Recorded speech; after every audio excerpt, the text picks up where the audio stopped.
This is the Bears Barroom Radio Network, and the following program is brought to you by the Verdoliak Law Group, fighting insurance companies since 1963, and TickSplits.com. TickSplits.com, no service fees. The price you see is the price you pay. 7-yard try by Cody Parkey. He's missed 6 times this year. And he's missed 7 times this year. Now in 4th straight carry. No, Trubisky's going to hang on to it. Boy, they get cute right there. Is that a fumble? Yes, it is. And it looks like the 49ers have covered it up on second.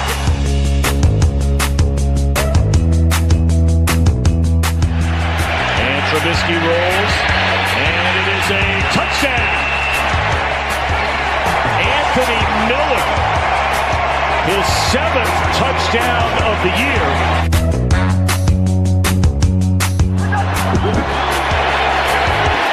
And Howard into the end zone, a touchdown, Chicago Bears.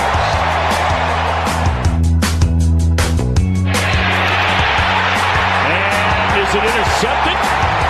I believe it's takeaway time for the Chicago defense. When you play on the road in this league, they're never easy, and our guys found a way to win. We always talk about whether it's being calloused or whether it's hitting some adversity throughout the game, and really in all 3 phases we saw that today. But in the end, we get a 3rd down conversion, they make a good play, get a fumble, and then our defense steps up and finishes the game. Cheers, Bears fans! This is Bears on Tap, and you just heard Bears head coach Matt Nagy talking about the resiliency of his football team. My name is Aldo Gandia, and the Bears moved to 11-4. The last time the Bears won more than 10 regular season games was in 2010, when they won 11 and went all the way to the NFC Championship game. The Bears never really seemed, at least to me, to be in danger of losing this game against the San Francisco 49ers. But they did trail by 6 points at one point and never extended their lead past 5 points. Danny Shimon is with me to break down the game, but first, my opening thought. This magical season might end on a miserable note if the Bears continue to make the kinds of mistakes we saw Sunday in San Francisco. For the 2nd week in a row, there was no question which was the better football team on the field, but like the win against the Packers, the Bears made it more difficult on themselves than they needed to. Cody Parkey misses another field goal, this time a 37-yarder. Mitch throws a silly lateral to Tariq Cohen that leads to a fumble on their own 26-yard line. Allen Robinson doesn't go to the ground on a pass completion with less than 2 minutes to go that would have iced the game. Instead, he continues to run with the ball not held securely and fumbles. Those were 3 of the more blatant miscues, but there were others, and Danny and I will talk about them coming up. And it's important to analyze these errors because this is a team that has a great chance to win a Super Bowl this season. I said it last week. I believe in this team. I believe they should have won today's game by 3 or 4 touchdowns. Last week, by 2 or 3 touchdowns. Even the 9-point win over the Rams should have been a 20 or more point victory. This isn't a fan looking at his team and exaggerating about how good they are. This is a fan looking at this Bears team and appreciating the reality that they have all of the pieces to win. It's not wrong of me to celebrate this win with a shot or 2 of sweet vanilla rum from Venezuela named Diplomatico and still demand excellence from my Bears, because excellence is what it will take to get to the 2019 Super Bowl, and excellence is what it will take to win it. Don't blow this opportunity to bring Chicago a title by making the kinds of mistakes the 49ers and Packers have done this season. Now, let me bring in my partner, Danny Shimon. Danny, how are you? Hey, Aldo. How are you, my friend? I am feeling great, even though we're going to kind of pick on our Bears a little bit, but we've got a lot to celebrate. What was that drink you just had? Sounds pretty good. Yeah, it's called Diplomatico, and it's a lightly flavored vanilla rum from Venezuela. It's really good. All right. Well, pour me a shot and pass it over, man. There you go. Let's get this going. So what'd you think about this Bears performance today? Your overall thoughts? Yeah, like you said, it was a sloppy win, sloppy performance, especially on offense. And tell you what, coming into this game, I was very concerned.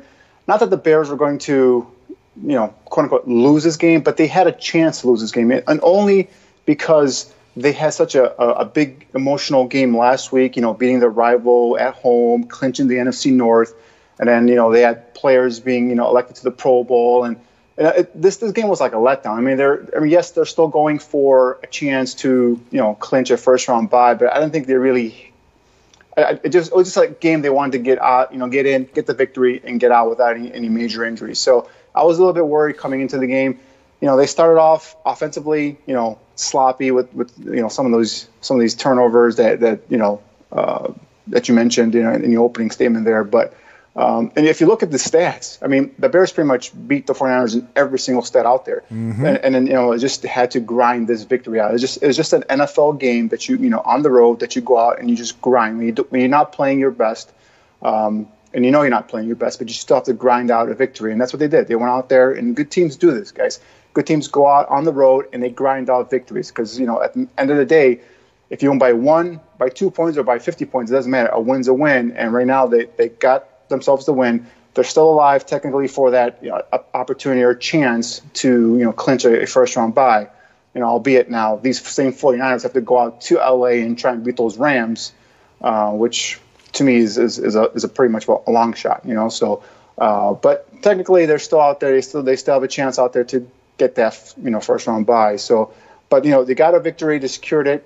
And, knock on wood, no one really got injured. That Allen Robinson injury and that Kyle Fuller injury in that second half kind of worried me there. But they both were able to come back into the game and finish off the game. And afterwards, I haven't heard anything in terms of, any lingering effects from those. So, the thing was just get in, get the victory, and get out. And as we saw with that cheap shot that they took on Trubisky, these teams, these bad teams are just trying to,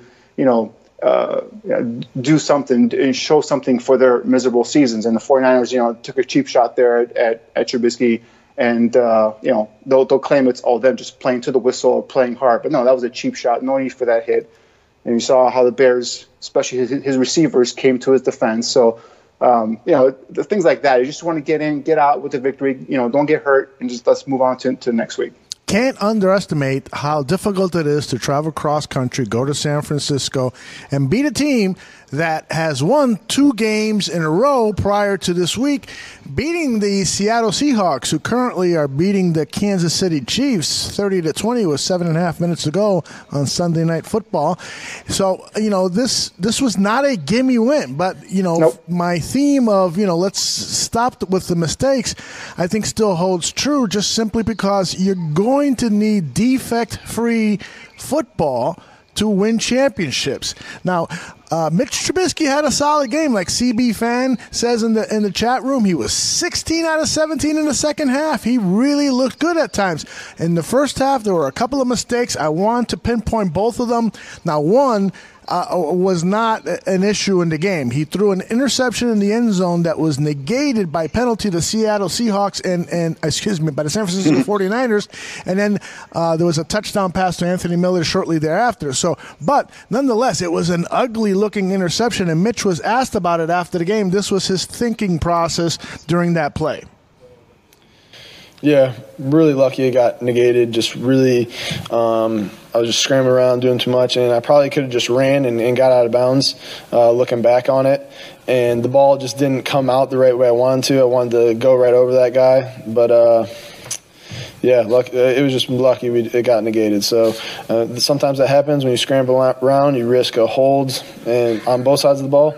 But yeah, it didn't go where I wanted it to go. I was trying to put it up over top of him, and it just came out of my hand wrong. So lucky they got taken away. And then, I mean, it's a dead play, so you just put that one behind you and go to the next one. So I ended up scoring on that drive, which is huge for us. But when I scramble like that, I just got to be smart with the football when I'm scrambling around, 2 hands on the ball, taking care of it. And then when I throw it, make sure it's us or nobody. What'd you think of that play, Danny? Yeah, I mean, I know he just said no harm, no foul because of the fact that it was negated by a penalty. But what if there wasn't a penalty? That was a key turnover there. You cannot make those type of mental errors, especially like you said, going down the stretch, and especially when you're in a playoff game. So what if there was no holding call and you're playing, the Vikings in a playoff game, and that play happens again? What the thing with Mitch is a lot of times he gets excited and he tries to make a play. When it's a simple play, it was either A, throw the ball away, lift the next down, or like he said, run upfield and get out of bounds, get whatever you can get, and let's move on. That play not only did I'm gonna have to go back and take a look at the whole 22s, but I mean it didn't appear like Miller was open at all. I mean if he was open, it might have been like a split second because that corner was dropping back on that that area there near the goal line. So it was like, I don't know what he saw or when he saw it, but he was scrambling around, got the juices flowing, and he thought he could make a play. When when the smart thing would have been just to throw it out of bounds, or like he said, take it upfield, gain whatever you can. Let's move on to the next play. Luckily, there was a penalty and negated that bad throw, and then the next series as the series went on, he threw a touchdown pass to Anthony Miller. Now, the other mistake that Trubisky made was this ugly. This one had me screaming top of my lungs. I bet it had a lot of people screaming. This was well, let's let Mitch talk about it, but I will say this was the fumble on the lateral play to Rico, and this is Mitch's explanation for what happened. Yeah, just one of those plays trying to do too much. Kind of got the read option, and then it kind of turns into a triple option with the ability to throw it. I mean, best case scenario, I like to have that guy in front of me. And then also for me, the defense did a good job scraping. So that's a good technique by them. So the DN squeezes, which gives me a pull read, but then the backer scrapes, and they did it at the end there. But the second time I was just able to make a miss. But just being smart with the football. So I should have just pulled it and got down right away, take what they give us. Good play by them, good call by them.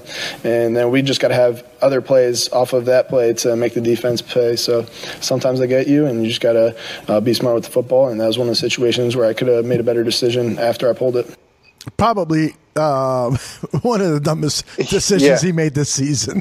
Exactly, and then that's I said, like, all right, even if he completed that pass to Cohen, first of all, it was an ugly duck he threw to Cohen, all right, and then Cohen had a defender bearing down on him, so he took his eye off the ball, dropped it, and that was a fumble there. But even if he completed it, Cohen was going to lose yardage on that play. At that point, you just got to take what you can get. Again, just get down, like he said, or throw the ball out of bounds, and let's move on, right? He cannot take, or he cannot create or put this defense in positions where, he gives up field position, or he puts them in a comparable, position where they give up points. So, just this is what we're talking about. Make the plays that are ahead of you. Don't try and be a hero when you don't need to. Luckily the defense bailed them out both times. Or I should say that one time with a fumble, and they were only give up. I believe they gave up only the field goal there. So, but you have a defense that's elite. Don't put them in bad positions. Just be smart with the ball. You just don't get turnovers. Keep moving the ball down the field. He had an efficient game in terms of passing. 25 of 29 for 246 yards and a touchdown. But just the mental cramps. The brain farts, if you will, that sometimes they creep up in this game is what he needs to eliminate, especially when it comes to playoff time. Now, Matt Nagy talked about his quarterback's performance, and I, for the most part, agree with what Matt said about his quarterback. Listen here. He threw a lot of completions. Anytime you throw completions in this game, you give yourself a chance to win because you stay ahead of the sticks. And you don't get into third and long situations. He did that. I don't know. I think he was, I don't know his exact numbers, but I think it felt like in the game like he had a bunch of completions in a row.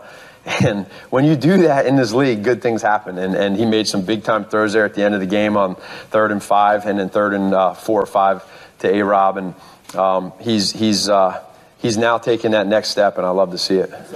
Do you agree that Trubisky took a step forward today against the San Francisco 49ers? Well, yes and no. So I do agree in terms of he had an efficient game. Like we just mentioned his stats, 25 of 29, I believe it was, for 246 yards. But he never really challenged the 49ers downfield. I think he only had two completions for over 20 yards. One was that 43-yard beautiful catch by Allen Robinson, and then the other one was that 26-yard catch to tackle Mizell on the sideline. That was a great throw in terms of on a run and putting it to a place where only Mizell can make the catch. So, I mean, other than that, he really didn't have anything downfield. They play more of a conservative kind of a ball possession offense today, which is kind of, weird in a way. But, he didn't, he was efficient. He threw the ball, to on the short passes was, crisp, and in terms of getting it to the right spot onto the receiver. He made some big time throws on that last drive. The couple third down conversions to Allen Robinson. The one that's towards the sideline, he threw it away and low, away from the defender and low for Robinson. Only Robinson can get the ball, which he was able to cradle and get that first down. And of course, the one that Robinson ended up fumbling on, that was a nice throw as well. That was a 3rd and 6 or 3rd and 5, I believe. Threw it on the spot. It was a slant, and Robinson hit him in stride. Unfortunately, Robinson, didn't hold on to the ball or didn't go down right away. But those are, some big time throws in the fourth quarter in a close game on the road.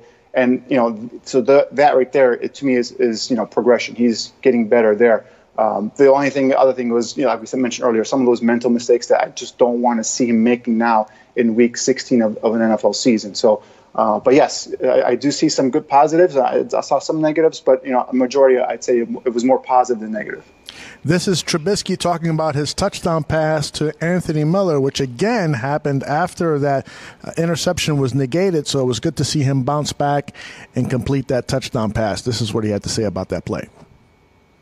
It's just a little sprint out timing route, and he's selling the fade and then comes back and then stops on the dime, which Anthony, he changes direction about as good as anybody, so it was just tough for the DB to cover, and he ran a heck of a route, and I just put in a spot where I felt like only he could catch it, and I feel like that play takes pressure off the O-line because we're rolling out. Moving the pocket is always good, especially when they have a really tough D-line up front. And they did a great job all day protecting me, giving me time. And like I said, I just felt like it was everyone doing their job, execution, and put the ball in the spot. He made a great catch, great route, and that's how you score points. Danny, you correctly predicted that Trubisky and Nagy were going to get Anthony Miller back on track in this game, and he looked good. He was getting some good looks, and the combination of Trubisky and Miller worked well. Yeah, going into the week, a lot of was made by the media in terms of, where's Anthony Miller been? What he's been, no targets, no receptions, so on and so forth. So typically what happens with Nagy, you can see a pattern. If someone, questions him on a particular player, where has he been offensively, how come he's not involved in the offense, he makes a point to get that person involved, whether it's Jordan Howard, whether it's, Tilo Gabriel, Allen Robinson, so on and so forth. So I just felt that with his ability and to be able to effective in that short yardage, in the slot, and with the 49ers really not having a corner that can cover him on those two-way goals and having the lateral quickness to stay with him, I thought it was a good opportunity for them to get Anthony Miller involved in this game. And that touchdown pass he caught was obviously a nice breakthrough there. He only had 3 receptions for 24 yards, but it's nice to see him back involved in the offense because, the kid plays hard. Whether he's getting a ball thrown at him or not thrown to him, he always is playing hard. You watch the 22s, he's out there blocking, he's out there running his routes hard. And so when people were saying, he hit the rookie wall, I really don't think he hit the rookie wall. I just think that a lot of times currently in Trubisky's development, he's always first progression.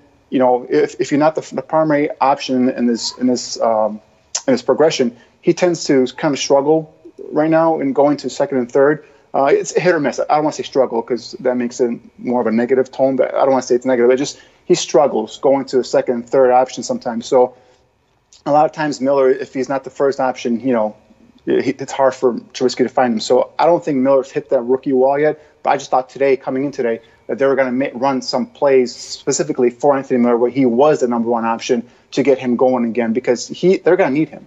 They're going to need him, especially when Robinson went out early in the game. You're like, all right, now we're going to need these receivers to step up. So but luckily Robinson came back, but then of course later on Miller got ejected in the game. So hopefully that there's no suspensions pending from that action. But He's a key cog in this offense, and he's another weapon that defensive coordinators have to always be leery of. So I like to see him continue to get Miller involved and keep him involved in this offense.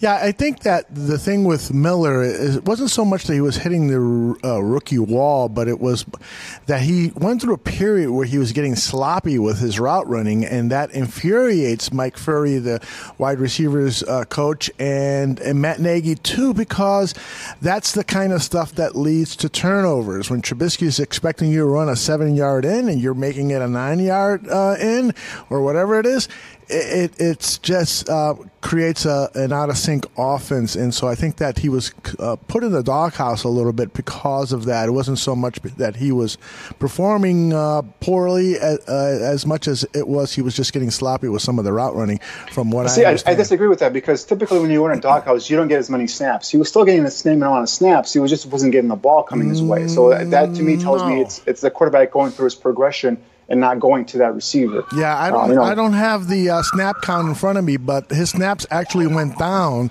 starting with the LA Ram game.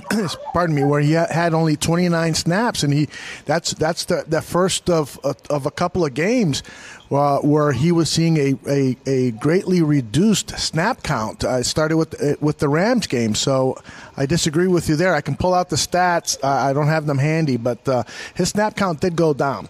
Now, a guy who probably should be getting more snaps and more handoffs is Jordan Howard. I thought he had a really good game, and this was against a team that the week before gave up over 120 yards rushing to Chris Carson, and I thought, why isn't Matt Nagy giving Jordan Howard the ball more often, particularly since he was looking so strong running in between the tackles? What are your thoughts about Howard?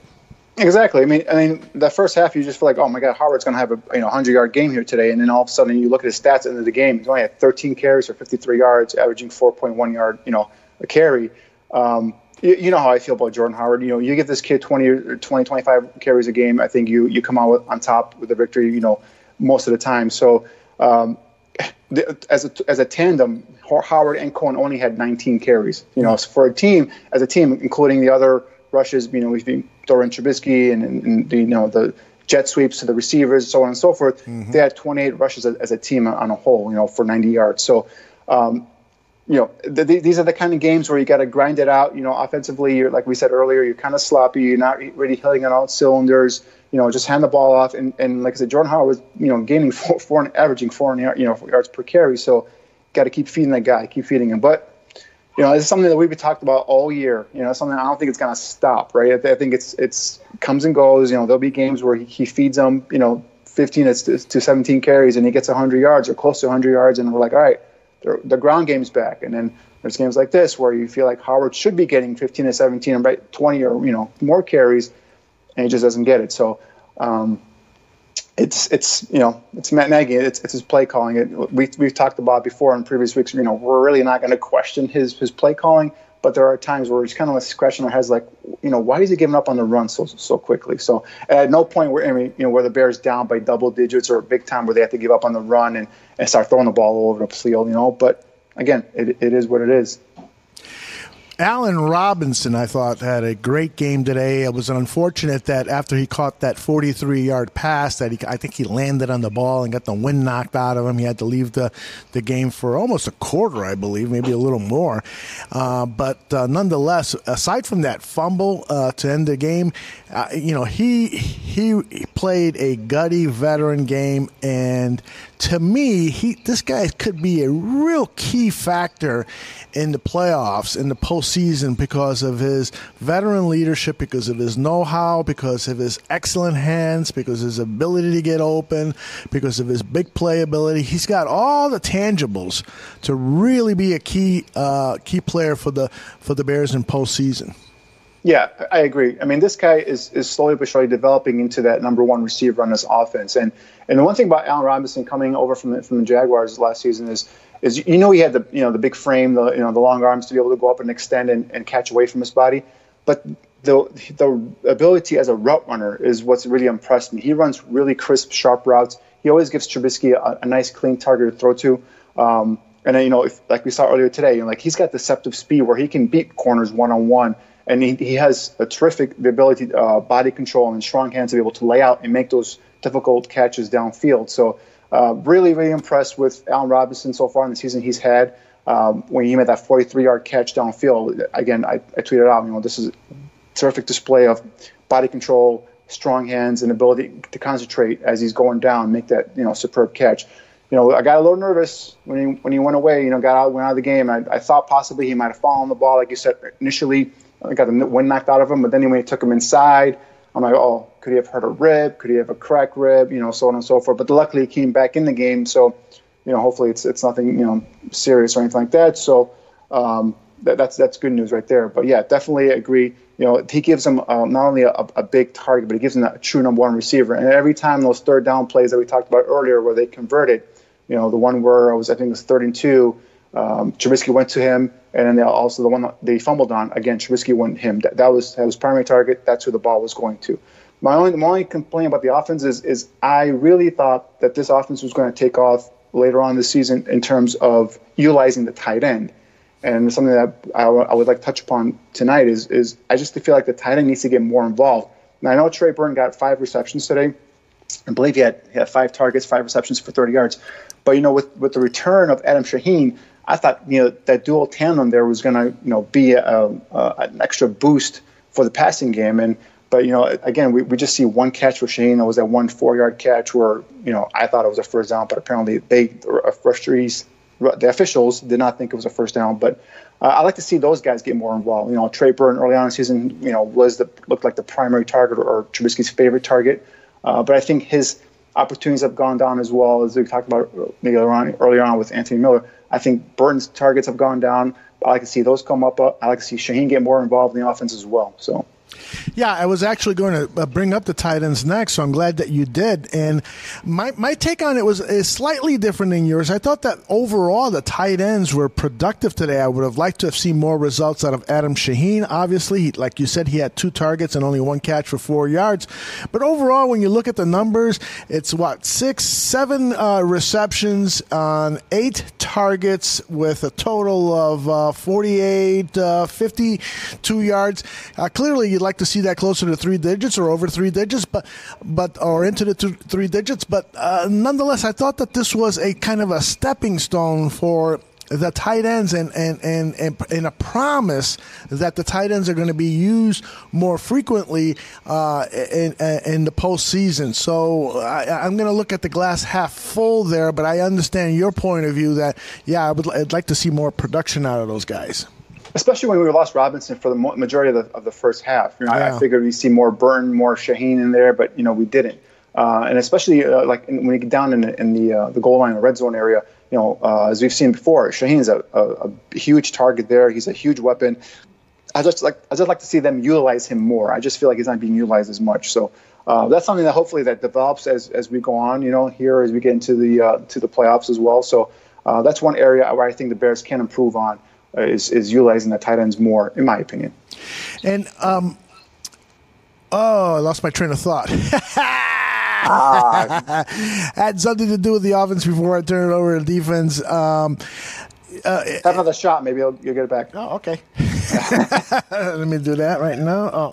It still doesn't come to me, but it will come to me back later. Let's before we talk about the defense, though, CB Fan and some others in the chat room are talking about Cody Parkey's performance. Parkey missing that cheap shot, that's 7 missed field goals. How worried are we about Cody Parkey? I'm worried. I'm worried. Just when we thought he had finally gotten over that hump, and he's finally, after recovering from that horrible game he had against Detroit, he recovered. He's on his way.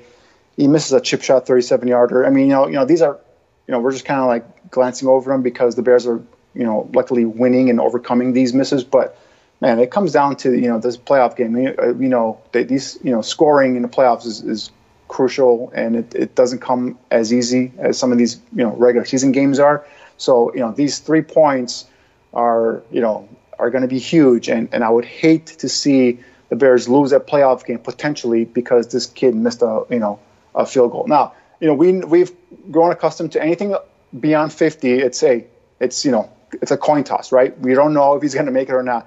But we were told, and statistics show, his career stats show that anything from within 40 yards or at least 45 and in, he's pretty good at. And, today's miss was a 37-yarder. It's like, come on. These are the ones that I know there are no gimmies in the NFL, but these are the gimme chip shot field goals that you're going to have to make. I would just hate to see the Bears, this team, the way they've developed, the way they've come together, to lose a potential playoff game because this kid missed a easy field goal. Mm-hmm. He needs to get this corrected, and it's got to be done. It should have been done weeks ago, but it's got to be done now, especially critical now going into the playoffs. Yep, I totally agree. Now let's turn our attention to this defense. What a performance today. I mean, fairly close to being perfect in so many ways. And I want to start by talking about Roquan Smith, because I was a bit critical of him early in the season, knowing that this guy is supremely talented and knowing that he was going to play elite caliber football. But I thought that he was just making a mistake here or there that was glaring, getting caught looking into the backfield and getting sucked in on play action and things like that. But in the last 2 or 3 weeks, it seems like he is playing absolutely perfect football. Am I reading that right or wrong? Oh, yeah. I mean, you know me. I love this kid. I love this kid coming out of Georgia. Before even, I started the draft process last year, I was on this kid. I'm like, this kid's going to be an NFL Pro Bowl linebacker. And this is before I even thought the Bears had, any interest in drafting him. So I've been a Roquan Smith fan for a long, long time. And like I told you earlier, I'm like, this kid's just going to get better. He didn't have a full training camp due to the holdout, and he's learning. And he's got a veteran like Danny Trevathan and the other guys on defense helping him and teaching him. And you can just see him. It's clicking now. It's no more thinking. It's more reacting. And when this kid reacts, his closing speed, his burst to the ball is phenomenal. You just see that blitz. I mean, he literally just ran down the quarterback. The quarterback had no chance. Mm-hmm. Well, once Roquan hit that gap and he blitzed, his closing burst is phenomenal. And that's what makes him special. That's what helps make him special. And then let's not also forget Danny Trevathan. I mean, he was all over the field today as well. I think he was only credited with 7 tackles, but it seemed like every time there was a big play to be made, Trevathan was there. And then he had that interception, of course. I think his presence in the middle there made the 49ers receiver, Marquise Goodwin, had a little bit of alligator arms there, didn't want to fully stretch out for that ball. So that led obviously to that big turnover there, because 49ers were in position there to score more points. So of course, if they get a field goal there, it's a one-score game. You never know that what happens, towards the end of the game. So again, that tandem inside, when they drafted them, when the Bears drafted Smith, I said, Trevathan and Smith together inside are going to be phenomenal, and they've been dynamite so far this season. Yep, totally. I was going to bring up Trevathan too. In my mind, he was my player of the game. I just felt like his play was just so stellar, and that interception was so key. And I'm just totally with you. That could be the best inside linebacker duo in the NFL. And then, of course, there's a guy by the name of Khalil Mack. He had 3 quarterback hits. He didn't have an official sack, but boy, he was just so disruptive. Just a whole hum day for him, right? Just 3 quarterback hits, making the other guys around him much better. Putting fear into the hearts of opposing offensive linemen and quarterbacks. It's just a regular, just a quiet day for Khalil Mack today. That's right. All of the stars in that Bears defense seemed to pick up, or not pick up, but just had really good days. Akeem Hicks batted. Hicks had a big game. I think passes he batted down. Yeah, he had three passes batted down. And only had 1 tackle, but I mean those 3 passes batted down were huge. I mean, that is a potential first down or a potential potential big gainer there that he's just batting down the line of scrimmage. Those are key plays there as well. So let's not just glance over those. Those are big time plays there by Akeem Hicks to bat down those 3 passes. Thought Deion Bush did a nice job, a nice steady job replacing Eddie Jackson, the injured Eddie Jackson. Didn't make any glaring mistakes. He had a couple of missed tackles that I noted down on my notepad here. Oh, really? There was one where he came on a blitz and he could have tripped the running back in the backfield. He missed there, but he didn't do anything to get called out on. Let's just say that's the thing is you're filling in for a star, a Pro Bowler. You don't want to be, have your name called out on TV a lot. That means you're probably making mistakes, a lot of mistakes, So he had a efficient game. I think he only had 2 tackles. He was only credited with 2 tackles. No pass breakups or anything like that. you could see the difference, right? You see the ability with Eddie Jackson to be able to break on a ball, his ability, his instincts for the position. Deion Bush, small sample size, but it just doesn't appear he has that ability yet. Again, I could be wrong. I will have to be surprised by him. But you can just you just don't want him. You just don't want him making any big mistakes where he sticks out. Just fill in admirably for these next 2 games, this one and next week's, and then we'll hopefully get Eddie Jackson back for the playoff game, and Bush can go back to being on the bench. Matt Nagy was told that his defense is not allowed a touchdown in 2 out of the last 3 games. This was his reaction. It's a defense that, with Eddie being out, the next guy steps up, and I thought Bush did a good job today. Everybody just rallies around each other. I appreciate that about who they are and how they do that. And it's just nice to be able to just let teams score field goals and not touchdowns. You always want that. Yeah, it's not a bad thing. That's for sure. We'll take it all the time, yep. Absolutely. Now, Mitch Trubisky was asked about the defense and the offense, doing their share and not putting too much of an onus on the defense, and this is what he said. We figured out we would have to dink and dunk a little bit, spread them out. They were playing more zone shell than we expected, than they have shown. That's the wrong soundbite. Can you tell? This is what I meant to play. Incredible. They're going to show up every single game, and that's the mentality that we want this whole team to have. It doesn't matter who we're playing, where we're at.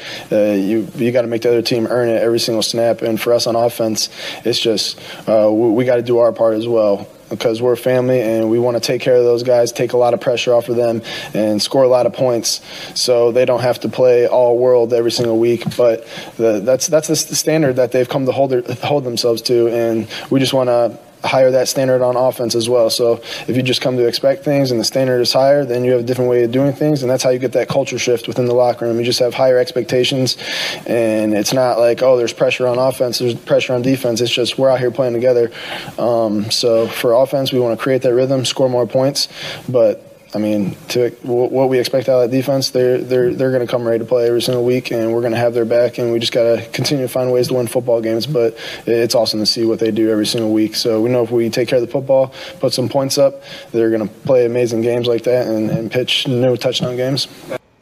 Hey, do you think that the defense is scheming any differently than they did last year, or do you think that their improvement has more to do with the arrival of Khalil Mack and Roquan Smith? Exactly, it's the latter. It's the arrival of Roquan Smith and Khalil Mack. These guys are difference-making players. Khalil Mack is a potential Hall of Fame player, if you will. Roquan Smith is a top 10 pick. Is a kid who's got tremendous instincts for the position. He's got tremendous. We just talked about his closing burst, his athleticism, be able to go sideline to sideline, and it's also development of this unit. They've all been with Vic Fangio now for a number of them for multiple seasons now. So they're becoming. It's so much easier to play this game when you just react instead of thinking. So if you think, you're like, all right, you're a step or second behind or split second behind, and that makes a difference in the NFL because the players on the opposite side are such great athletes. They have so much, they're so superior in terms of athleticism, in terms of their ability to get from point A to point B, that if you're a split second late because you're thinking about something, that makes a difference. And then they're not thinking. These guys know this system inside out. They're very well coached. On top of that, you add talent like Roquan Smith and Khalil Mack. It just elevated this defense from what they were last year, which is a top 10 defense, to now a top 3 defense. And let's not forget about the continued development of some of the other players. Kyle Fuller is a Pro Bowl player now. A guy that Eddie Goldman, guy gets no credit. But he's a guy who's gotten better and better every year. You lose a guy like Bryce Callahan, who in my opinion was the best nickel corner in the NFL, and you put in a guy like Sheriff McManus, and you don't skip a beat, right? Leonard Floyd, I think Floyd today had another solid game. Again, statistically doesn't stick out. Only had 1 tackle, but he had 2 tackles for loss, and two quarterback hits, and his ability to to play physical, to be able to set that hard edge as a run defender really sticks out. And you really see that when you go over the tape and you see the effect he has at that end of the spectrum there, as a run defender as well. And he's getting his pressures too. There's just a lot of times Floyd is just like a split second, late, where he'll get caught up in some traffic and the quarterback's able to get rid of the ball. But it's because of the pressure that he generated. The quarterback had to move his spot, move his launch angle, and buy some more time to be able to get the ball off. So that is also disruptive. That also disrupts the play flow. The ability for the quarterback to hit the receiver in stride, because he's got to now buy some time, move away from Floyd, and be able to find a secondary receiver or be able to recoil and get rid of the ball. So, plays like that, you can see him having an effect on it. A lot of times what he does, Floyd specifically, it doesn't appear in the stat sheet, but if you watch the tape and you see the effects of his play, you see how he affects a play positively for the Bears defense. What do you think about Chris Carter, the former Viking, former Eagle, former drug addict or whatever the hell he was, saying that the Bears do not have a great defense? Interesting. I did not hear that. I missed that. What was his reasoning for that? He said on Fox Sports, on the show that he does with, and I forgot the name of maybe somebody. Nick Wright. Nick Wright. There you go. Thank you. Nick Wright was saying that the Bears have an excellent chance to win the Super Bowl, and that the only thing that can trip them up is the performance of Mitch Trubisky. That if Mitch Trubisky plays fair, good game management football, that the Bears, because of their great defense, could win the Super Bowl. And Chris Carter said, stop right there. Stop right there. They don't have a great defense. And that was pretty much the clip that I saw. He didn't get into why they didn't have, at least the clip that I heard. So, interesting. It could be. Yeah, I mean, maybe he should go back and watch the Rams game where the Bears pretty much handcuffed that offense. And everybody's going to come up and say, all right, it was cold, Jared Goff. Well, how happened to Todd Gurley? Todd Gurley was basically nothing in that game. You'll go back to the Minnesota game where, Kirk Cousins had, they were stifled. They couldn't do anything offensively as well. Again, I don't really listen to what these pundits say, on TV, especially these guys that have these shows that they wanted to, get these hot takes out there, right. So that way, they get a lot of clicks or a lot of reaction. I really don't care. I watch the tape, and I'm sure like a lot of Bears fans here, a lot of our Barflies here watch the tape as well, and they see the games. And you see the effects. God knows how many games Chris Carter sat and watched of the Bears. He might have seen clips, highlights, in these post-game shows, but he hasn't actually sat and watched the whole game. Who knows? But to me, this defense, there are times like today, for example, they give up some big plays downfield. But I think a lot of times they'll just, by design, it's like they weren't really scheming in terms of, I don't want to say scheming, but they weren't really going full tilted, because they knew it seemed to me like when they needed to stop these guys, the 49ers, they stopped them. If they had a couple big plays here and there, but when it came down to crunch time and keeping them out of the end zone, they kept them out of the end zone. And when these guys come into a game knowing they're going up against a top-rated offense, they rise up to the challenge. They're always on their game, and they always play lights out. So that's why I'm so confident in this team, going into and traveling into New Orleans, possibly traveling into Los Angeles, possibly, and facing any offense. And because defense travels, guys, and this defense can play against any of them. I mean, look at the New Orleans, right? New Orleans today clinched the top seed in the NFC. So basically, the NFC playoffs got to go through New Orleans. But I think Dallas, a couple weeks back, pretty much gave us the blueprint of how to stop the Saints. Okay, it's a rushing attack. They're a rushing team. Don't let the Drew Brees' stats fool you. They live and die by their rushing attack. And the Bears are one of the top teams in terms of stopping the run. So you stop the run. You only have one receiver, and that's Michael Thomas, that you have to worry about. You put Kyle Fuller on him. You put Mukamara on with a safety over the top. You knock him out. And then, pretty much he's got nothing else going. And then this defense can attack Drew Brees, who's not mobile, who can collapse the pocket, so on and so forth. So I'm just very, very confident going into any of these stadiums with this Bears defense, and I'm feeling that these Bears team, as long as the offense, like Mitch said, as long as they're not giving the ball away and putting the defense in bad spots, in bad situations, you take care of the ball, this defense will win you a championship. I have to get your opinion on the fight that happened on the sideline and what the possible ramifications are. But before you give me your thoughts on that, I want to play for you what Matt Nagy said about the fight after the game. I mean, these guys are out there flying around 100 miles an hour. And, Mitch went down similar to the Vikings game. Now, this one was a little bit different, but the guys are flying around. And, I really believe that none of it was intentional. Guys are just playing hard. And so, and then guys want to defend each other. They always want to defend your quarterback. And then those guys are going to want to defend their teammates. And it's a bunch of big grown men going at it. And so you just want to be able to let that shut down and then move on to the next play. What do I say to them? I don't. I have no idea what they did. I have to see it and to be able to talk to them about that. But they know what they did, and so we'll sit down and watch it and make sure that they understand why and get better from it. Well, what they did was Josh Bellamy was caught on video throwing multiple punches, and I think Anthony Miller threw one or two as well. So those two guys could be facing a one-game suspension if we use the parameter of what happened to Leonard Fournette when he got into a fight with a Buffalo Bills player, Shaq Lawson, earlier this season. Or it could potentially be 2-game suspension, as we saw last year when Aqib Talib got into a fight with Michael Crabtree, and both guys got 2-game suspensions. What are your thoughts?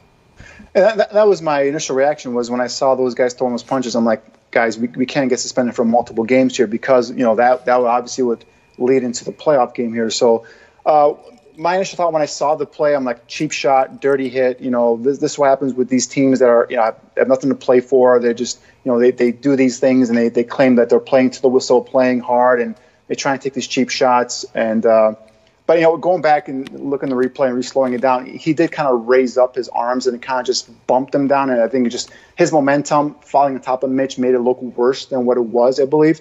But to me, initially when I saw him, like, cheap shot. And this is not the first time that Anthony Miller has come to defense of his quarterback. There was another time, a game earlier in the season, I believe it was against the Bucs, where someone took a run at Trubisky out of bounds, and Miller was one of the first guys there to defend him. So, the receivers coming to his defense, and then eventually you saw the whole team coming to his defense. That just shows how much respected and liked he is in that locker room. And it's something that hopefully there's no carryover to it. I expect Bellamy to be suspended for next week. Possibly even Miller, like you said, but.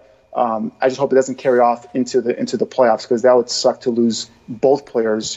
Bellamy more so on special teams, and then obviously Miller on offense going into that playoff game. So hopefully it doesn't happen. But it just teammates rallying around their quarterback, their leader on offense, and it's just something that a lot of times with these teams that are out of the playoffs, you see this kind of stuff happen. These guys taking these cheap shots at the opposing team that's actually going to still have something to play for, So it was an unfortunate incident. The one good thing about it was, it looked like Kyle Long was looking good there in the middle of that whole scrum. It looks like his ankle's feeling better because he was right in the middle of it.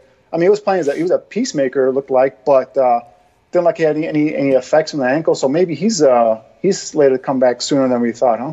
Yeah, well, I think he's eligible to come off the IR for the Vikings game. What are your thoughts on that? Do you think if he is eligible against Minnesota, or if it's in the postseason when he's eligible, do you immediately slot him in at right guard, or do you split his playing time with Witzman, or what are your thoughts on that? I do. I slot him in right away. Because no matter, and Witzman, to his credit, has gotten better as the season's gone on. Mm-hmm. And I was one of his harshest critics when he first got into the lineup. But today he had a nice double block. That sprung Howard for a nice run there. So Whitman has gotten better, but Kyle Long is a better player. So I would put him back into the starting lineup. And if you see him struggling, or if he's favoring that leg, he's not 100%. He's slid off the ball, so on and so forth. I would slide Whitman back in there just to, give him a breather there. But, I would definitely start Long and see how it goes. And then if he struggles, then I could always go back to Whitman, just, using the injury as an excuse there. So, but yes, Long is healthy, and the doctors say he's a full go, 100%. There are no side effects. There are no lingering effects. There's no chance of him hurting himself, anymore in terms of, causing further damage to that ankle, I'd put him back in the lineup. I tweeted out during the game that the Chicago Bears should sue the San Francisco 49ers for the condition of the field today. I thought it was dangerous. We saw lots of players slipping on the turf. We saw almost a catastrophic injury happen to Kyle Fuller. Right. Yeah. So what are your thoughts about this field? And, I mean, throughout the game, there were multiple times when, like, Akeem Hicks looked like he got banged up really bad on one play, and then on the second play, I saw him favoring his left shoulder. Over and over again, I saw players almost get into serious injuries, but it appears like nothing terrible happened today. What are your thoughts about keeping these players safe for the playoffs? Yeah, I don't understand how the NFL can regulate, playing surfaces like this. I mean, we shouldn't look that far out, right? Our Soldier Field has been accused of having some horrible surfaces over the years. Although this year I think they've been much better than years past. It's been beautiful field. Go ahead. But I also think that this is something that NFL needs to look at. I mean, I know the game in Mexico City was canceled because of that horrible field condition there. So I mean, these are prime athletes, being paid top dollar, and you can't just put them on shady fields. I mean, last week, Pete Carroll, I think he might still be complaining about the surface that they had to deal with last week. Now, again, last week they were dealing with rain, some inclement weather, so that obviously led to some of the bad turf last week. But definitely it's something that NFL needs to look at. And these stadiums need to be able to produce fields that are not risking multi-million-dollar athletes getting catastrophic injuries. When Fuller went down because he looked like he twisted his ankle, I was like, oh, come on, you can't lose guys like this and no one touched him. He just basically he tried to stop and he slipped, and it looked like he twisted his ankle a little bit, but luckily he came back. So, well, like you said, hopefully there are no lingering effects of it. But yeah, I mean, to have these guys go out there and play this brutal, tough physical game on field that is just substandard, I don't get it. I don't understand it. The game next week against the Minnesota Vikings has been flexed to a late afternoon start, so it'll start at 3:15 Chicago time.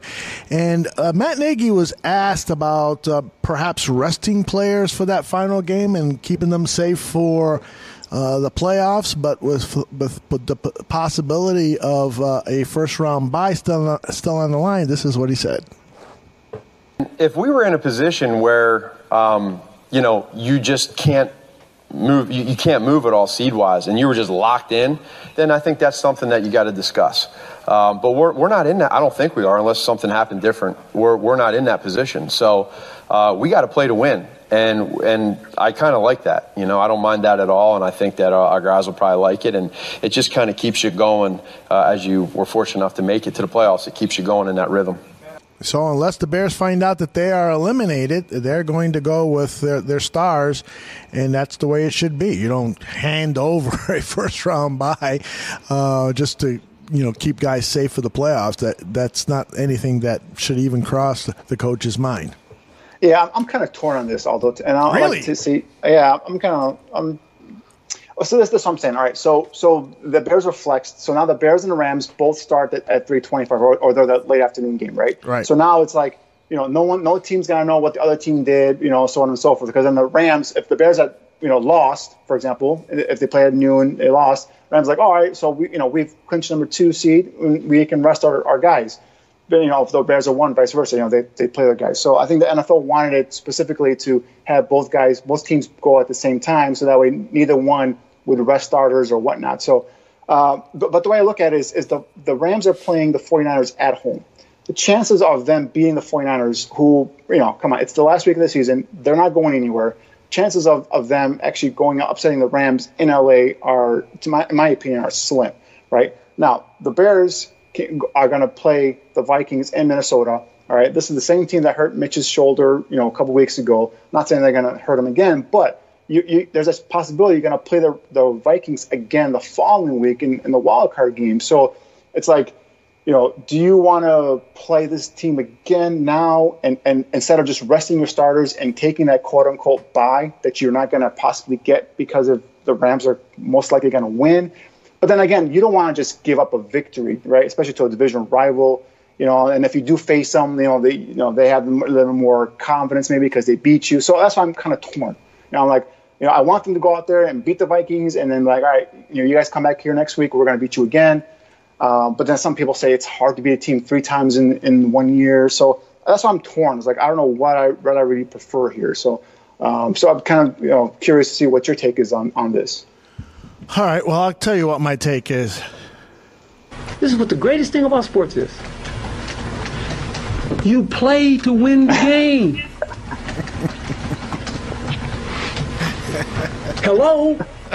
You play to win the game. You don't play to just play it. That's the great thing about sports. You play to win. And I don't care if you don't have any wins. You go play to win. When you start telling me it doesn't matter, then retire.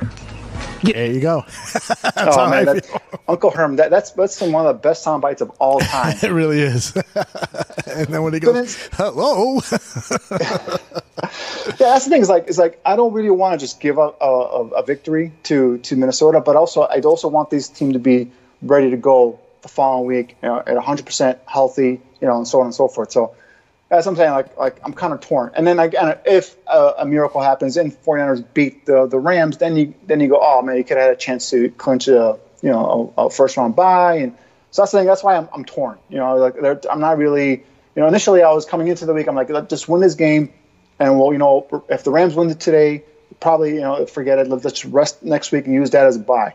But then all right. So you're going to play Minnesota. You might play them again in the playoffs. You're like, all right, let's go in there. If we go in there and beat them, hey, you might set a precedent or a tempo there and say, all right, you know what?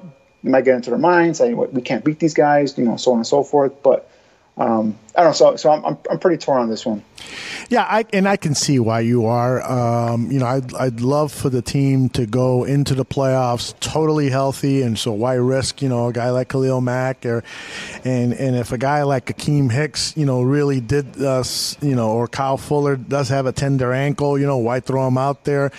But man, you just gotta take your chances and go out there and play with your best. If you're starting that game at 3:15 and there's a chance that you can win a first round bye with the unlikely chance that the Rams are going to blow a home game against the San Francisco 49ers, you just have to play to win the game, as Herm says. Right. That's the thing. It's like if they're playing a team that has something to play for and they had a chance to lose the game, of course, then you go all full boat, you get that victory. But at the very least, like you mentioned, if a guy is not 100%, if Hicks's shoulder is hurting him, or if Fuller's feeling some of the effects of that twisted ankle, or if Allen Robinson's is not 100%.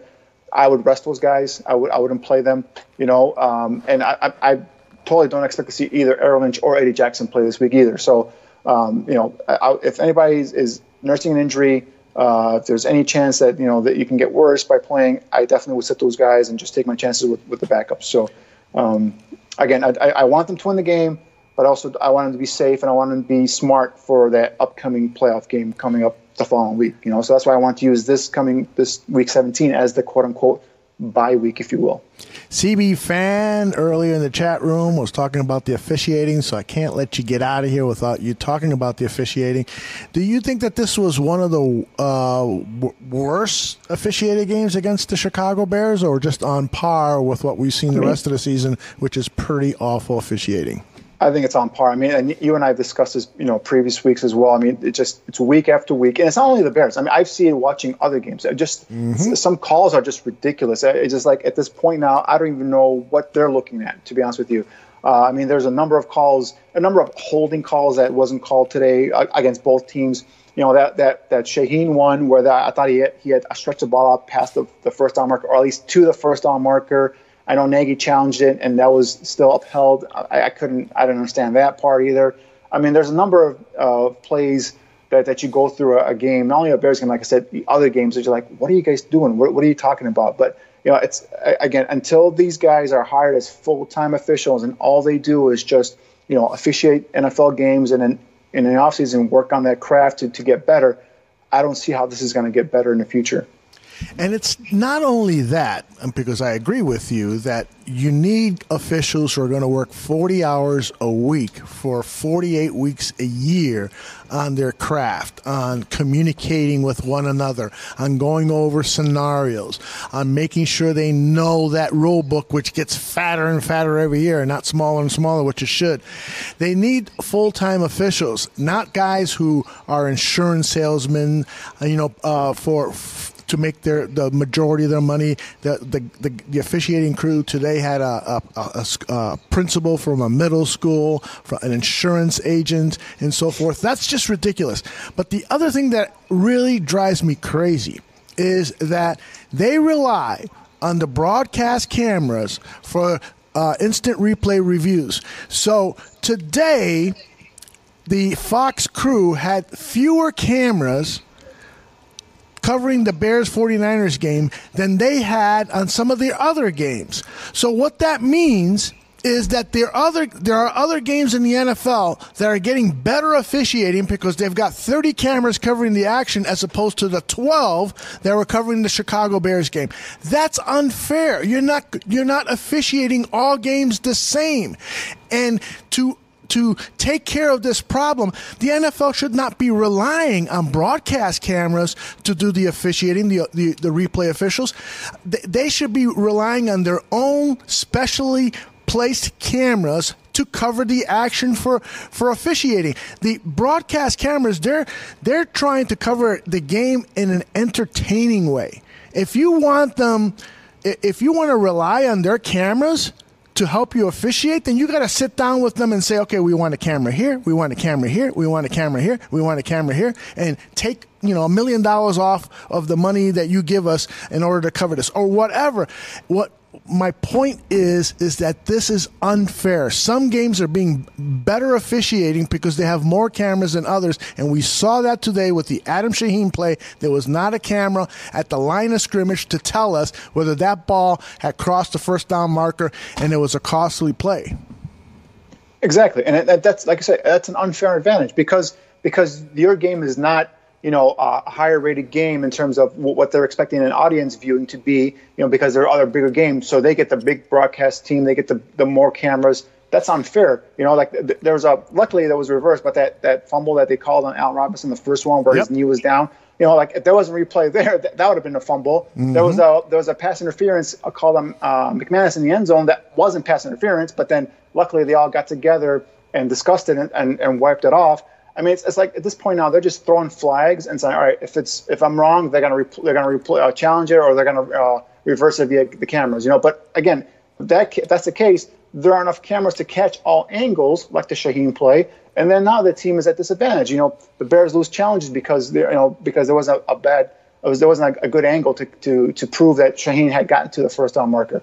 It's just infuriating, and it's a game where a lot of these things could come down to a bad officiating call, especially playoff games, right? So to have your whole season, go up in smoke because of a bad call that wasn't reversed or anything like that, and because there wasn't a sufficient angle by the broadcast team, that's hard to swallow as a fan. It really is. It's like saying, all right, we're going to send 12 extra officials to the Bears game because those are the 12 cameras that are covering, but for the Seattle-Kansas City game, we're going to send 47 extra officials to cover that game because they've got 47 cameras. That's just stupid. You can't have a fair league that way. That's ridiculous. It pisses me off.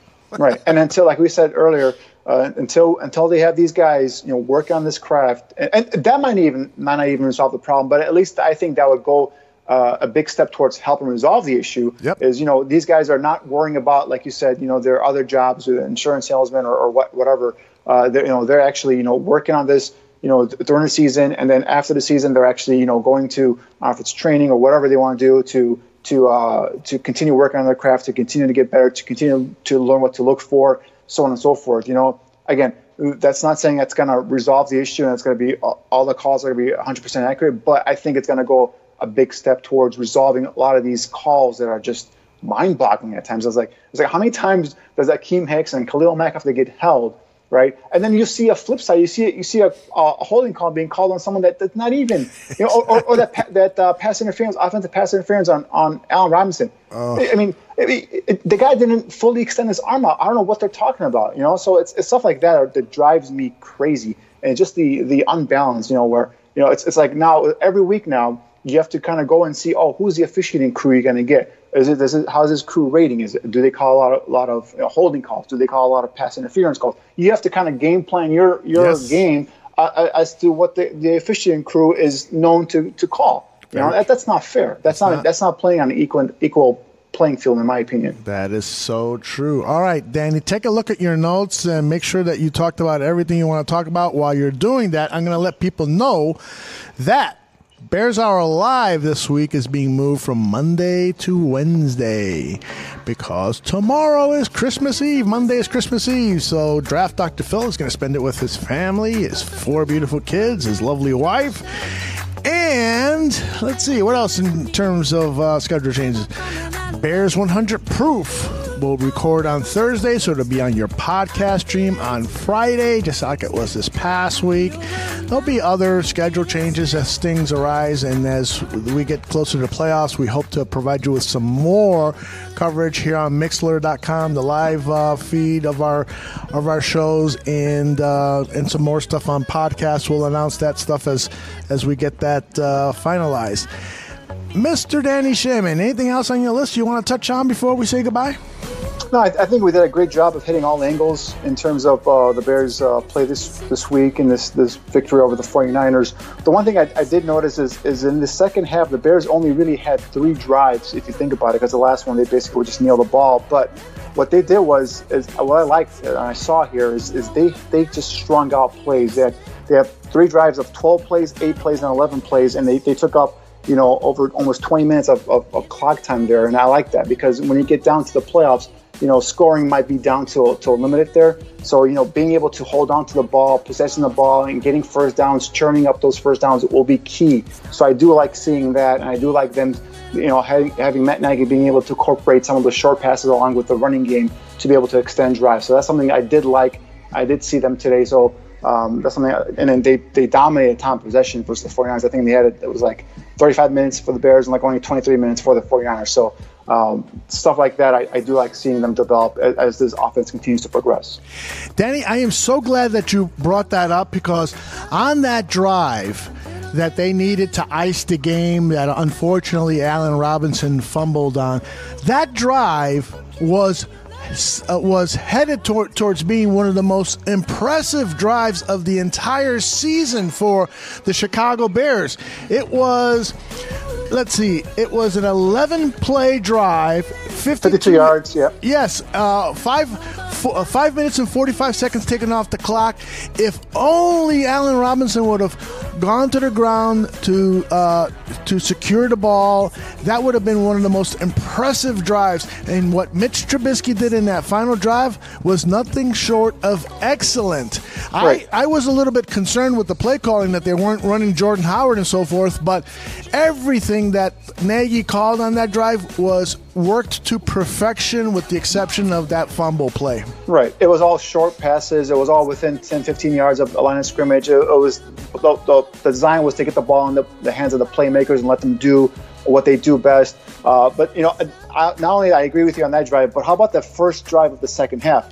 12 plays, 90 yards, took up almost 8 minutes of clock time. And that's when they scored a touchdown, the Jordan Howard touchdown. So, stuff like that is what I like seeing because you need to have this going on in the playoffs. You need to be able to milk that clock, especially if you have a lead, right? And you have a defense that is elite like the Bears do. You give them more time on the bench to rest and recoup. And then once if you get any points, that's tremendous. But if you're holding on to a lead, you have them now rested and ready to go after the opposing team's offense or quarterback. And I think that's going to be key going down into the playoffs. I love it. Boy, everybody is very thankful in the chat room. They're saying that Bears Barroom equals Santa Claus. I love it. This has been fun. We ran over an hour this time, Danny. We could probably do another hour, I'm ready to go, man. I got coffee going here. You got your shots going there. Let's do it. Yeah, I've poured myself a second one, a little on the rocks and stuff, but I got other stuff to do. The work never ends at the bar room. I got to go clean out the bathrooms. It was the barroom Christmas party after the effects, right? Yeah. Danny, you're the best. I love your analysis. Hey, the Bears made mistakes today, but nonetheless, they are 11-4. They're going to go for their 12th victory. It's been a long time since we've had 12 wins, more than 11 wins in Chicago. It's great. Let's hope they come out and really pounce on the Vikings and go into the playoffs looking strong and healthy. Say a final word, Danny. Yep, like I said, just let's go into that game. Whether you rest the starters or you actually play your starters, let's just go in and hopefully we get the victory. But most importantly, let's get out of it unscathed. Let's go get into the playoffs healthy, going at 100 miles an hour and full tilt, whatever the saying you want to use. But the key is, if this defense is playing at 100% healthy in the playoffs, I'll take them against anybody, any offense, any stadium in the NFC. All right, remember, if you drink, please don't drive, and always say it with me, Daddy. Bear down. Bear down! I was too quick there. All righty. I'm a rebel just for kicks. Yeah, your lover's an abyss for my heart to eclipse now. Might be over now, but I feel it still. Ooh, I'm a rebel just for kicks now. I've been feeling it since 1966 now.